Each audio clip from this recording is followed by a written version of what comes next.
Bangladesh is in a state of political crisis yet again.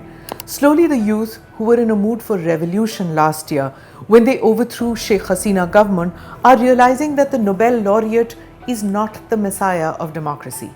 Muhammad Yunus is clinging on to his non-elected, non-democratic position of power, refusing to hold elections, and in less than a year has poured gasoline on fire. He has deepened existing fissures and created new ones. The US, China, Pakistan and India, everyone is involved in an unsavory power struggle in Bangladesh. This is Quick Take, your quick guide. I'm Smita Prakash.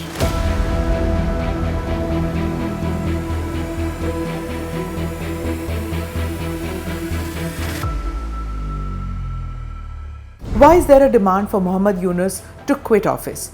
He's serving as Bangladesh's interim leader since August 2024, following the ousting of Prime Minister Sheikh Hasina, and now he doesn't want to devolve power, with the usual excuse that most despots have, that the situation is not conducive for free and fair polls.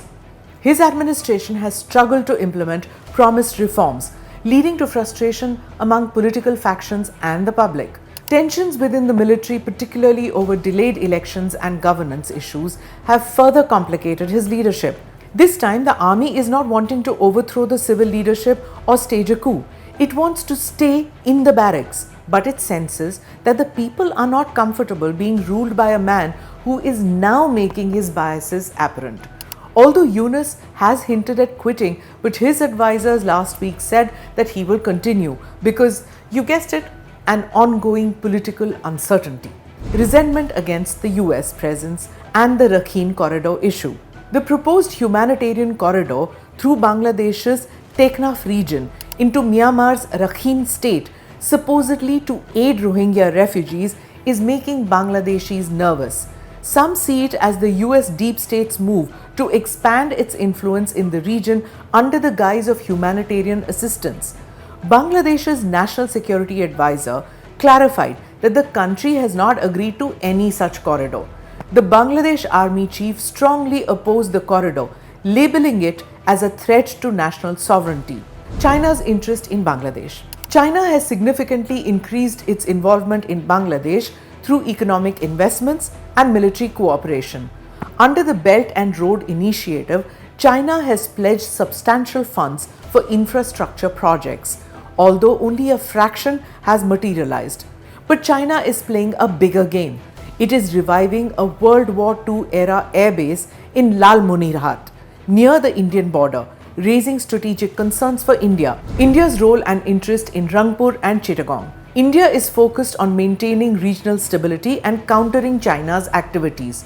The revival of Lalmonirhat airbase close to India's Siliguri corridor, a critical link to its northeastern states. This has heightened security concerns.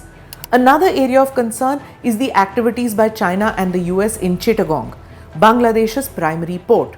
Any shifts in control or influence over these areas could have significant implications for India's access to its northeastern region and overall regional dynamics. Bangladesh's current political crisis has many dimensions, mainly crumbling internal governance challenges and scrambling for strategic interests by the two powers, China and the US. What Bangladesh chooses, and it could choose strategic distance from the two, as it has in the past.